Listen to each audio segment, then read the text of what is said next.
Hi friends, welcome back to my channel. My name is Jay, and if you're anything like me, you love spoiling your chickens. I so enjoy bringing them out all sorts of goodies. Honestly, they eat better than I do sometimes.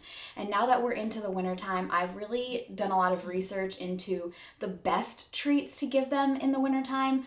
If I'm gonna spoil them, I wanna do so with purpose and intention. So how can I spoil my chickie girls and give them extra nutrients and keep them warm in the winter time and things like that. So I have a few different things that I'm going to show you today, a few different types of treats that I give them, all of which are put together in my kitchen, and I will explain the ingredients for each one and why I chose those. So I'm actually going to start with my favorite first.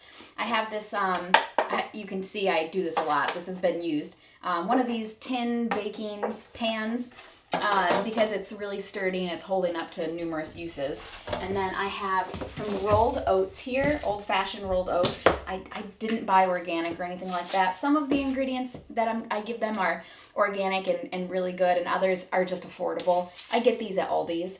So I have 5 chickens, and I fill it up pretty good. Now remember that oats, once you add water, they do, suck up the water and get bigger. So I usually fill it up about halfway with oats. And then to that, I add cayenne pepper powder and cinnamon powder. Both of these are known to help the circulatory system, the blood flow and whatnot. So it helps them to keep blood flow in their feet and in their combs and their wattles. And it helps to keep them warm in the winter because it encourages that system. So I put in really, really healthy sprinkles of both cinnamon and cayenne pepper. Remember that chickens don't have the ability to taste or feel spicy things. So by giving them, hot pepper powder, that's fine. It doesn't affect them in any way. And I go really, really heavy on it. To that, I also add dried oregano. Oregano is known to boost their immune system. And just like with humans, it's this time of the year when everybody's getting sick. So I like to include some in there because, because it boosts their immune system, but also they just like it. So why not? And it's good for them. This is homegrown. I grew this over the summer and hung it up in my homesteading room to dry. So it is tasty and good for them. Next, this is the container that I keep on my counter over here, and I put their eggshells. I keep their eggshells. I don't put them in the oven. I just give them a quick rinse, and I just shove them in here. So I love to break up some of their eggshells to put in this because it's just sneaking some extra calcium for healthy egg development into their diet, into their treats. So see how this is a treat for them, but it's a very, very healthy treat for them. And that makes mama very happy. And there's no exact measurements or anything like that. I just kind of add things until I feel there's an adequate amount in there. Maybe I'll do one more. Next, here I have a couple of cloves of garlic that I minced up. I've read that garlic is a natural dewormer. I don't know how true that is, but I figure even if it's not a natural dewormer, it's still healthy and good for them, and it's still me getting a vegetable into their diet through treats, so I figure it's worth adding it in there. But I have read that it's a natural dewormer, so I add it for that reason, and hopefully it really is. Next, I have some raisins. Again, these are not organic. I wish I had found some organic ones, but I did try to find some that weren't sweetened. These don't say that they're not sweetened, but when you look at the ingredients, it literally just says California raisins. So hopefully they're not. And this is my first time adding raisins to this, to be honest with you. I've been wanting to, I just didn't have raisins. So for this video, I did go out and buy some finally, and I think they're really gonna like them because they're chewy and they're a good size for them. I have a feeling they're really gonna enjoy them. So I'm not going to add a ton of these because I know that they are naturally sweet. I'm just going to add in a little sprinkle just to make it interesting for them. That's really what I'm trying to do, is make it fun and interesting and add a lot of variety in there for them. And then the very last thing that I add, because I am a good chicken mama, is some of their dried mealworms, because they love these things.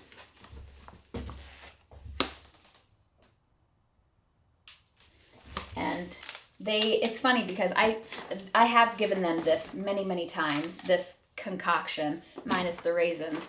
And they know that they're in there. They pick them out, the mealworms. So I don't put a ton of them in there because I want them to eat all of the goodies in there, but they know they're in there. And I just think that's so interesting. Chickens are so smart. So that's everything I've been adding in here. You can add whatever you want. You could do nuts, you could do seeds, you could do other herbs, you could do dried cranberries. Just really try not to add anything that's sweetened because it's just not good for them. They'll get chunky. But yeah, you could add, there's so many other things. You could, if you put up, if you dried or froze peppers, you could put that in there. I've considered, I probably will when I get it out of the freezer. I've got a big bag of frozen corn that I'm going to make some recipes with coming up, and I plan on putting some corn in here for them. Lots of different things that you could put in there. So now that you have all of your dry ingredients in here, the next thing that you would do, and I'm not going to do it because I'm actually not giving this to them today. It's supposed to be in the 50s. It's a really nice warm winter day today. So I'm going to put some foil over this and save it for another day. But what you would do is in a kettle or in a pot on your stove, you want to warm up some water to boiling. I mean, I let my kettle come, whistle. And you're going to totally soak all of this. And let it sit for 5 minutes. It's going to cool down, and the oats are going to soak up all that water. Now, I like to have my mixture very, very wet because not only does it make it, softer and easier and more fun for them to eat, but also you're giving them water in their diet during a time when chickens don't drink as much water. They don't drink as much water in the winter as they do in the summer. So after it has gone through its initial soak and sucked up all that water, I give it a mix with a spoon, and then I add even more water until it's literally pooled on the top. And then I mix it again, give it another few minutes because it's going to be freshly hot again after pouring more hot water on it. You don't want to give your chickens, they'll be okay, but you just don't want to burn them, right? So let it cool a little bit. And then I take it out there for them to enjoy. Now, one more little tip that I'll give you is that for me, I'm trying to keep them warm really at night. During the day, the sun is likely out. It's going to be warmer during the day than it's going to be at night. And they're putting a lot of their energy into keeping themselves warm at night when they're roosting and they're trying to sleep. So if you give this to them, I put it in their coop. During the day, they're out in their run. And then at night, when I put them away in their coop, I give this to them when I'm putting them away at night. It's getting dark here around 5. And so usually I'll give them an hour to kind of put themselves to bed. So I go out there around 6 p.m. in the evening and I put this in their coop. They're usually already in there, and if they're not, they go in there because they want this. And I don't do it every day, like maybe 3 times a week, 2 to 3 times a week. And I've noticed that it's really encouraged them to want to go into their coop at night because they think they're going to get a treat. And even though they don't every day, they think they're going to, because for a while there, I was really struggling to get them to go into their coop. So anyway, the purpose of that is because chickens actually digest their food at night. It all gets into their crop, and then slowly over the evening it works its way through, and in the morning, if you've ever noticed, the crop is empty because they've processed all of their food. So giving them something like this warm, and then also like the oats produces warmth while they're digesting it, it just is another thing you can do to help keep them warm in the evening. So this is really great. I love doing this. They love it. I love watching them enjoy it. It brings me joy. It brings them joy. And not only is it healthy for them, but then I get to enjoy the benefit through their eggs later. So this one is really, really excellent. So the next one is kind of similar, but this one is cool because it's quicker, it doesn't take as much time, it's not as many ingredients. And this one, you're giving them something, another nutrient that they need during the winter that they're not getting as much of, and that's protein. And for me, I give it to them in the form of tuna. Yes, chickens can have tuna. And then also eggs. So I'll take a pan and just shell and all, I'll just throw it in the pan, which is really fun. And I'll cook that up, kind of break up the shells, and then I'll open up the can of tuna. I do kind of drain off some of the liquid, and then I will mix together. I'm not gonna do it because I don't need to give this to them today, but I will mix up the cooked eggs with the shells in with the tuna, and then again, I also like to add a little bit of oregano. Sometimes I've added cayenne pepper in there as well, just because why not? And it's both of these things, both their eggs as well as the tuna, is an excellent source of protein for them. However, this one you need to do very infrequently. Maybe once a week I'll do this for them, because if you give them too much tuna, it's actually going to make them fat because tuna is high in fat.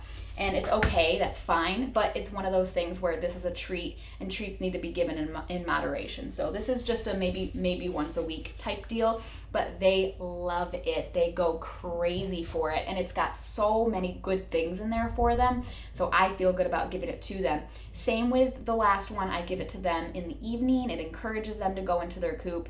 It gives them something to digest while they're in their coop throughout the night, keeps them warm. And like I said, they love that one. It's so fun giving them something like tuna that they don't get very often. They just go nuts for it. All right, now this next one is actually kind of a pain in the butt. We're using chicken wire, and as I was about halfway through cutting this piece of chicken wire, I was questioning my life choices. There's got to be an easier way, but this is how I'm doing it. So if you can think of an easier way, go for it. And it's really important in the wintertime that you're still giving your chickens greens, really. You know, even if you do free range them, everything's dead. There's not really fresh greenery like there is in the spring and summertime. And so you want to still go out there and give them some kind of greenery. So I went to Aldi's. I spent about $5 getting 2 of those bubble packs of spinach and arugula. Organic. I got the organic one. Gave it a good wash. In my piece of chicken wire here, I'm going to layer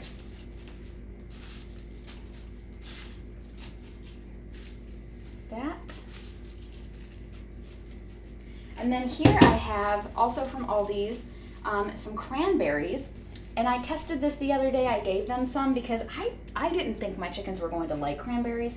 My chickens are very lazy. They want to be given food that's easy for them to devour, like the little raptors that they are. And cranberries are very hard. And I certainly was not going to go through and cut each of these in half to make it easier for them. Surprisingly, they loved them. I don't know if it's because of their color, I don't know what it was, but they were going crazy over these. So I'm going to put a layer of cranberries, and because my chicken wire the holes are so big, I'm going to put it kind of inside of the spinach and arugula, and hopefully that'll work. I've never done this before, to be honest with you, so we're just kind of winging it. And you know, there's really no rules here. We're just doing this to give our chickies, you know, some treats in the wintertime, some entertainment. So it doesn't have to be perfect. I don't think they're really going to judge you too much on your presentation. So if some of these cranberries fall out, I think it'll be okay. All right, so there's the cranberries. Hopefully you can see that okay. This is what we're working with so far. And then I'm just going to layer some more spinach and arugula on top of that in hopes that it'll keep the cranberries in here. I have my coop lined in hardware cloth, but I don't have any extra hardware cloth, otherwise I would use that. So I only have chicken wire to use for this. And when I saw it online, they were using chicken wire.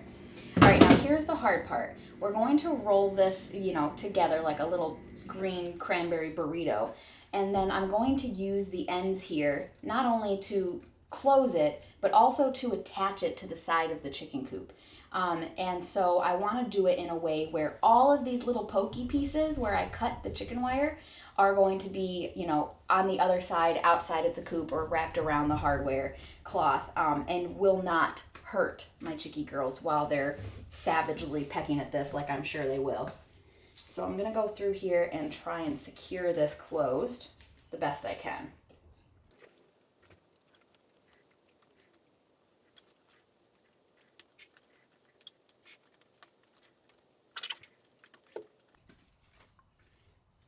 You can definitely tell I did not evenly cut this because it's getting a lot longer when I get towards the end here. You know what? That's okay. I'm just going to actually shove all this in here and fold it like that. Okay, yeah, that'll work. That looks good. Okay, so this is what we ended up with. That looks fun. Oh, the girls are gonna love this. And I did lose some cranberries and some spinach arugula mixture, but that's fine. It's not that big of a deal. I'll just give it to them later. But yeah, this looks great. I think they're really gonna love this. So let's go ahead and take this outside and give it to them. Oh, they're gonna be so happy. I think I'm actually going to secure it to their door because it's really the only place inside of the coop that is doesn't have something in front of it or in its way. So I want to put it at chicken pecking height, but I want to put it high enough that they're kind of clear of the pokey parts. And I'm just gonna kind of fold it, the pokey parts, around the hardware cloth. I haven't let them out of their coop yet and they're angry. Okay, I think that is good and secure. Oh my gosh, I'm so excited. They're gonna love it. Oh yeah, that's fun. Look at how fun that is. They are going to have a field day with that. All right, let me get you in a good position so that you can see them enjoy it.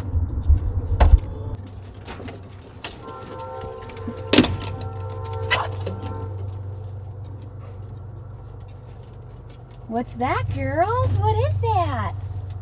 Yum. Oh, I put it even a little high, I think. It's a little higher than pecking height, which I like because it makes them work for it.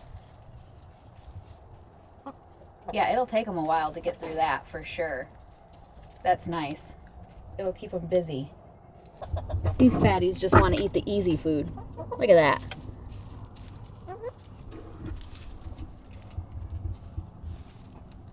See, they fight over the cranberries. I think that's so funny. And then lastly, this is just kind of a bonus item. Here I have a spaghetti squash. I got it for $3 from Aldi's. It's really easy right now to find pumpkins and squashes, butternut squash, acorn squash, spaghetti squash. It's a winter crop, so they're out in the store. Really easy to find.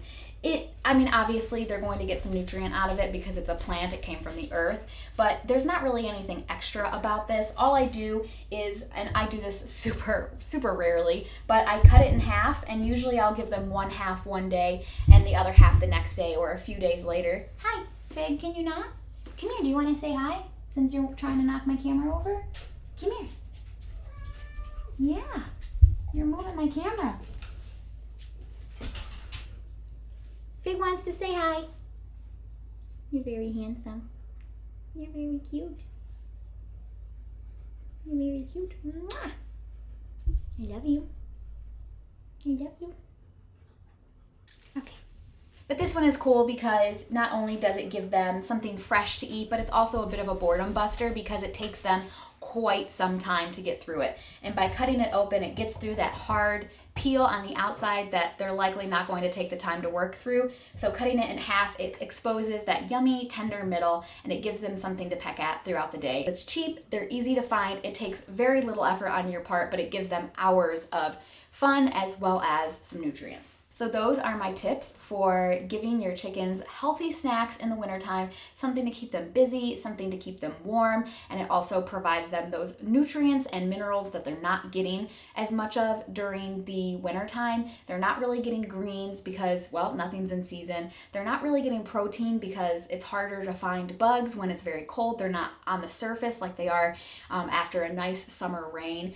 So you're providing them those extra nutrients and minerals and things that they are likely lacking in their diet. You know, their food that you get from the store does supplement those. It makes me feel so good to give them oregano that I grew and eggshells that they produced and things like that. It makes me feel really good about what I'm giving them, and it makes me feel like I'm spoiling them, which I love doing, and I love watching them eat what I give them. So I hope that you guys found this useful. If you did, please give it a like, consider subscribing for more content like this in the future, and I hope that you guys have an awesome day. Be blessed, friends. Bye.